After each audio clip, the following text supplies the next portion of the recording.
শূন্যস্থান কাউকে না কাউকে পূরণ করতে হবে। তো যারা পূরণ করেছেন তাদের কর্মসূচিটা কি আমরা এখনো জানি না। দেশের নির্বাচনে কি যথেষ্ট? নির্বাচন যখন হয় না তখন আমরা জানি নির্বাচন দরকার, সেটা তো আমরা সাক্ষী আছি। কিন্তু নির্বাচন হয়ে আমাদের কি হয়েছে? নির্বাচন তো বহুবার হয়েছে। আমরা গণতন্ত্র কথাটাকে যদি বুঝতে পারতাম তাহলে দেশে স্বৈরতন্ত্রের উৎপত্তি হতো না। আমাদের কবি সাহিত্যিক শুধু নন, আমাদের বুদ্ধিজীবীরাও সকলে নিজেদের ছেলে মেয়েদের আমরা ইংরেজি মাধ্যমে পড়াই, অথবা বাইরে এসে বাংলার জন্য উপদেশ দেই। বিদেশে আমাদের ছেলেমেয়েরা পড়তে যাবে, আমরা ইংরেজি ভাষা শিখবো, এই বিষয়ে কোনো সন্দেহ নাই। কিন্তু আমাদের লেখাপড়ার মাধ্যম কেন ইংরেজিতে হবে? এই প্রশ্ন কি বর্তমান ইউনূস সরকারে তুলবেন? আমরা বলছি এই সরকার আমাদের আন্দোলনের ফসল, এই কোনো সন্দেহ নেই। কারণ প্রকৃতি শূন্যতা সহ্য করে না। স্বৈরতন্ত্রে যখন পতন হয়েছে তখন সেই শূন্যস্থান কাউকে না কাউকে পূরণ করতে হবে। তো যারা পূরণ করেছেন তাদের কর্মসূচিটা কি আমরা এখনো জানি না। এখন আপনি বলছেন, আপনি আবার বিভেদের কথা বলছেন, এখন আমাদের জাতীয় ঐক্য দরকার। হাড় যদি ভেঙে যায় চামড়ার ঐক্য দিয়ে হয়?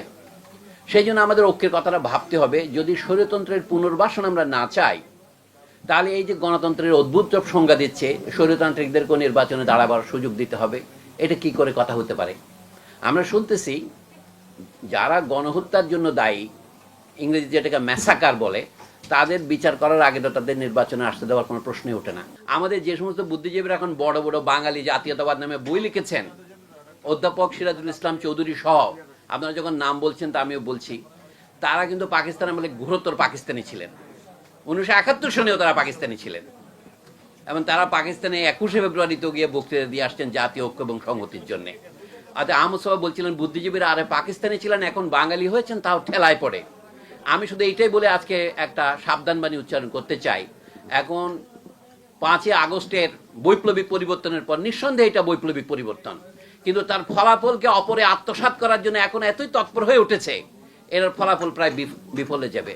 এখন যে ঘটনা আমরা দুদিন দেখছি চট্টগ্রাম এবং অন্যান্য জায়গায়, মনে হচ্ছে কি দেশে একটা অশনি সংকেত চতুর্দিকে দেখা যাচ্ছে। হঠাৎ এটা কালো মেঘ, মানে মাত্রই ঝড়ের পূর্বাভাস, এটা বলছি না, কিন্তু কালো মেঘ দেখা দিয়েছে। এই জন্য কবি, সাহিত্যিক, রাজনীতিবিদ সকলকেই জাতীয় প্রশ্নে একটা অভিন্ন অবস্থানে দাঁড়াতে হবে, যে কোনো ক্রমে আমরা যেন আবার স্বৈরাচারের প্রত্যাবর্তনের পথকে সুগম না করি। কিন্তু আমরা যদি এই স্বৈরাচারের পথকে সুগম করতে না চাই, আমাদের ন্যূনতম কর্তব্য কি? অবশ্যই জনগণের ইচ্ছার বাইরে কোনো সরকার গঠিত হতে পারে না।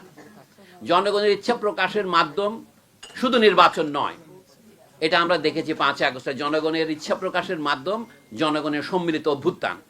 সেটা মাঝে মাঝে সশস্ত্র হতে পারে। মা সত্যঙ্কি বলেছিলেন, বলে বিপ্লব মানে ডিনার পার্টি নয়, বিপ্লব মানে প্রবন্ধ রচনা নয়, বিপ্লব হচ্ছে সশস্ত্র সংগ্রাম। সংগ্রাম সশস্ত্র হতে পারে, নিরস্ত্র হতে পারে। এবার আমরা দিকে জনগণের দিক থেকে আমরা নিরস্ত্র ছিলাম, কিন্তু যারা এই বিপ্লবকে দমন করতে চেয়েছেন তারা তো সশস্ত্র পন্থা এটা নিবারণ করতে চেয়েছে। আরো একটা ব্যাপারে আমাদের ভুল বোঝাবুঝির অবসান হওয়া দরকার। বোধহয় সোহরাব হাসান বলছিলেন যে সামরিক বাহিনী তো জনগণের কর্মচারী। সামরিক বাহিনী সহ দেশের আমলাতন্ত্র সকলকে জনগণের কর্তৃত্বের অধীনে রাখার পূর্বশর্ত হচ্ছে রাষ্ট্রটাকে জনগণের রাখা। আমরা একটা ভুল করি, রাষ্ট্র এবং জনগণের মধ্যে গোল পালিয়ে ফেলি।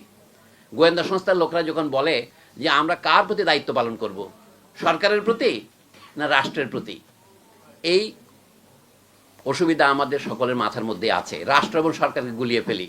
সরকার বদলাবে, কিন্তু রাষ্ট্র বদলাবে কিনা?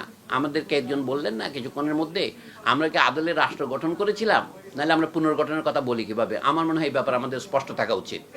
1971 সনে যে জনযুদ্ধের মাধ্যমে, হতে পারে সেই জনযুদ্ধের ফল পরে আত্মসাৎ করেছে, কিন্তু সেই জনযুদ্ধকে তো অস্বীকার করা যায় না। এই জন্য আমরা রাষ্ট্র বাংলাদেশ করেছি। এখন কেউ কেউ এত অভিলাষ প্রকাশ করছে যে এই রাষ্ট্রের নাম বদলাতে হবে, জাতীয় সঙ্গীত বদলাতে হবে, রাষ্ট্রের নাম বদলাবার প্রয়োজন কি পড়েছে? আমাদের দেশে অনেক শিক্ষিত লোক আছেন, তারা প্রজাতন্ত্র কথাটা বুঝতে পারেন না। অধ্যাপক আনু মোহাম্মদ সহ অনেকে প্রচার করে চলেছেন যে আমরা কি কার প্রজা, কেন আমরা রাষ্ট্রকে প্রজাতন্ত্র বলবো? আমার কথা হচ্ছে, কোনো কিছু না জানা কোনো অপরাধ নয়, কিন্তু না জেনে জানার ভান করা, জনগণের সামনে প্রচার করা রীতিমতো অপরাধের পর্যায়ে পড়ে। মির্জা তসলিমা সুলতানা আমি দেখলাম একই কথার পুনরাবৃত্তি করছেন, আনু মোহাম্মদ পুনরাবৃত্তি করছেন, সাংবাদিক নুরুল কবিরও পুনরাবৃত্তি করছেন, যে প্রজা মানে হচ্ছে আইনের অধীনে রাষ্ট্রশাসিত হওয়া, যেখানে রাজা নিজেও একজন প্রজা। তো এই জন্য আমি বলছি, যখন আমরা বলি প্রজাতন্ত্রকে বদলে ফেলতে হবে, বলতে হবে বাংলাদেশের নাম বদলাতে হবে। এতে বোঝা যাচ্ছে রাষ্ট্র যাতে গঠিত হয়েছে জনগণের বিপুল আত্মত্যাগের বিনিময়ে, 30 লাখ না হোক 3 লাখ লোক তো প্রাণ দিয়েছে, তাহলে সেইটাকে অস্বীকার করার চেষ্টা করা খুব মহা বিপ্লবী কাণ্ড নয়, এটা হলো প্রতি বিপ্লবী কাণ্ড। এখন বিপ্লবের মাঝে অনেক প্রতি বিপ্লবী কাণ্ড কারখানারও আভাস পাওয়া যাচ্ছে। অনুগ্রহ করে সে বিষয়ে হুঁশিয়ার থাকবে।